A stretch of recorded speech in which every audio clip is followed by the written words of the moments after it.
Hey everybody, it's Chugga Conroy! Welcome back to more Legend of Zelda Link's Awakening. In the last episode, we were shipwrecked here on Koholint Island. But, although it was a bad situation, we made many new friends here on the island. We stocked up on supplies for our journey ahead because we were given the objective of awakening the Windfish. We also were told to head off to the mysterious wood to the north, which we'll be doing in this episode. So I don't need to say my usual in this episode because I put the two together like a clever person. So, last time we listened to Marin's song as well, Ballad of the Windfish, but another thing that we did close to the end was we got ourselves this ribbon right here. Can you think of anybody that we met last time who might want that ribbon? I can think of a various person, or should I say a various dog. Various, I don't know why that is.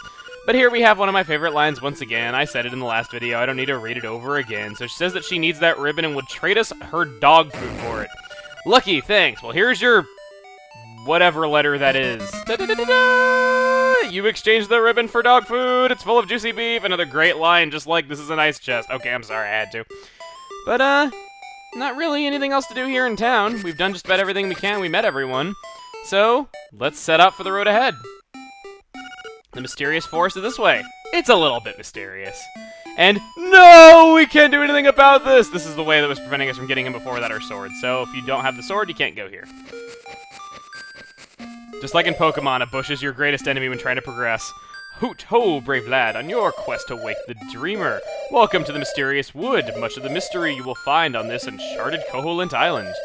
I'm afraid you may find it a trifle difficult to leave the island while the Windfish naps. By the by, have you ever visited the Tail Cave, which is south of the village?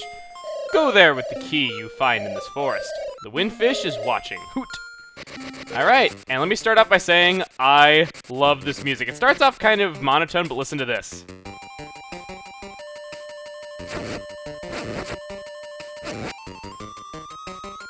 To me, it feels like the real adventure has begun when you hear this song. It's so drastically different from the cheery tunes you've heard on Koholint Island so far, and it sets the tune for everything ahead. I have always liked this song. But, yeah. We're going to be seeing some examples of how this game inspired Ocarina of Time as we go through this area. Sorry about the cut right there. I actually, there was lightning outside and it sounded really close. But, yes, the mysterious wood. What do we got here? As a raccoon, my nose is very sensitive to stuff like dust and powder. We go up and, oh, you're going to be lost thanks to me. Check it out. We have now looped around because we went the wrong way in the woods. Sound familiar? Yes. This area served as a big inspiration for the Lost Woods in Ocarina of Time. So any of you that actually like that concept, you know where to think. Right here we have moblins. I actually didn't get to bring this up because I got interrupted right when we fought them last time. Moblins can carry various items such as swords and shields. They can protect themselves with them. And yeah, they are probably the most competent enemies that we'll be seeing for a while, so get used to them. Moblins that do not have swords and shields are capable of archery. They will fire arrows at you, which you don't have anything like that. Yet. What do we got here? Beware of floors with cracks. A heavy person should not stand on them. Okay.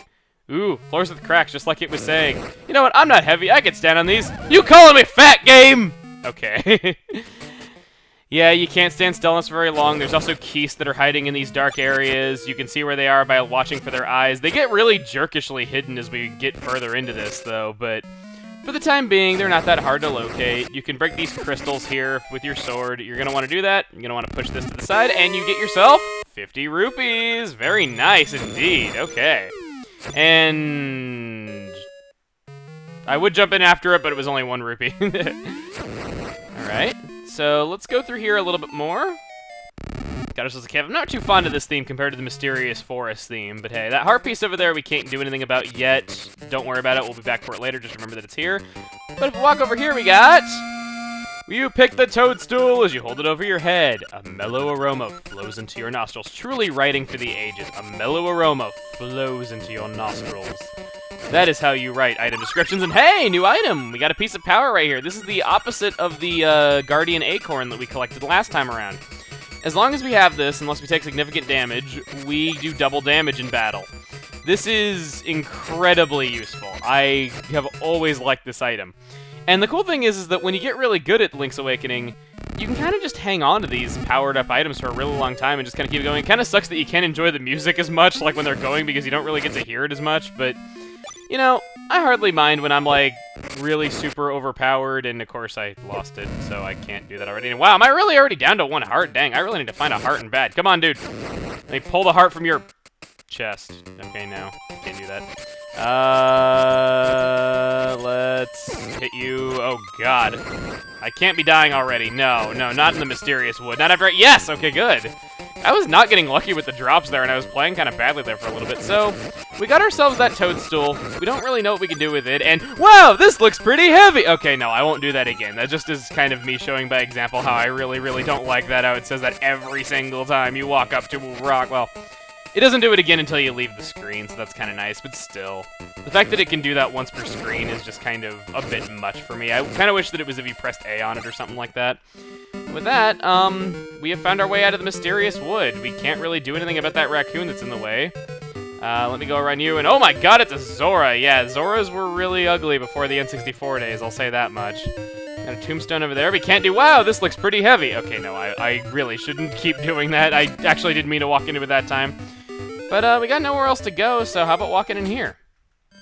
And you will get one of the most famous lines in Link's Awakening. Double, double, toil and trouble. A toadstool mix, makes powder for tricks. Hey, it's Gruntilda. So, she wants a toadstool, and we just happen to have one in our inventory, so let's do this. It has... the sleepy toadstool, it does. Well, we'll mix up something in a jiffy, we will. The music's speeding up as she mixes it really fast like that was always kind of a memorable set piece to me, but yeah. So, she gives us magic powder. With this, we can do various things. What do I mean by various things? Because that sounds really general. Well, if you sprinkle it on a torch like this, you can light fire in it. Yeah, it's kind of weird though. But what you do is... What you can do is, if you ever find mushrooms, you can come back here and get more. But you're probably thinking like, okay, well, it's basically powder in a bag, or basically fire in a bag. But it doesn't just do that. It does a huge variety of things, like, let's see what happens when I use it on this enemy. It turns into Kook Man. Hey, man, what's shaking, man? I'm Jamaican, man. You know me, I like short names the best. Ah, didn't mean to do that. Okay. It can display millions of polygons, referring to the Nintendo 64, which was, still a couple years away at this point. I definitely need it as soon as possible, he says. Brilliant marketing, and I'm getting hit a lot here. And he loops back around. Now, a lot of people find that enemy very fascinating because in the German version of Link's Awakening, I'm pretty sure many of you have heard that he says interesting things in the German version that you're kind of amazed made it past the censors. In the German version, he says 4 different things just like I showed right there. He says, do you have any sorrows, hardships, or problems? Sounds kind of normal. Next he says, stop the war, give peace a chance. You know, nothing unusual there. Next he says, give me your juice, I'll give you mine. I'm not making this up. And the final thing he says, I will display the exact text on screen in case you don't believe me. He says, never without a condom. I can kind of see how they thought that'd be good advice, but it's a little bit out of place in a game intended for children? I don't know. Maybe it's just me that thinks that, but I don't know. I always just kind of felt that to be really out of place. But anyway, Mysterious Woods, or Mysterious Forest. Now the owl's got me calling it the Mysterious Wood when he just referred to it as Mysterious Forest. I'm kind of glad that I'm back to full health, though, because I was kind of embarrassed a little bit that I was getting hit there a little bit. But hey, everybody makes mistakes. I shouldn't be too embarrassed. You'll have to excuse me, I get lost in this area every now and again. It's kind of designed so that everything looks kind of similar. Now that we got that magic powder, this guy was saying that his nose is very sensitive to stuff like dust and powder. So how about we sprinkle it on him and see what it does? Raccoon Dance Party!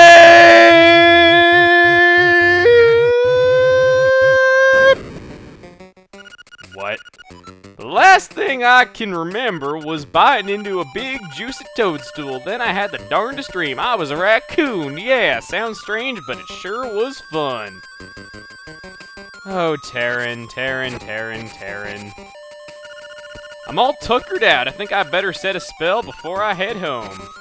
So, yeah, in case Proton John wasn't enough indication, don't eat the mushroom.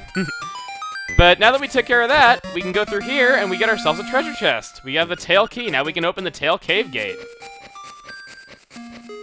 Hoot! Take the key and go to the Tail Cave. Retrieve the instrument that is hidden there. Go now! The Windfish is waiting. Hoot!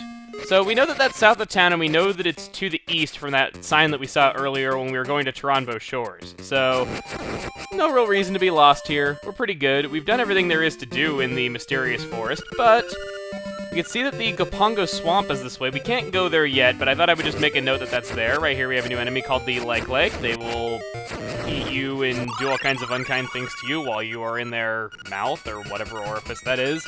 I'm pretty sure everyone does not like the Lake. Can't do anything here though, so we might as well take off. I just kind of wanted to show this little area was here and kind of show the Lake that was there because you don't really see them too often.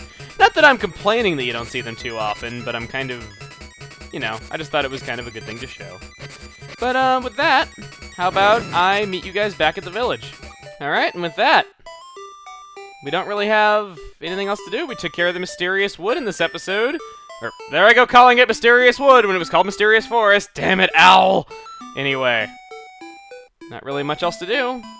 But, next time on Link's Awakening, we're going to be heading off to the Tail Cave. See you guys then.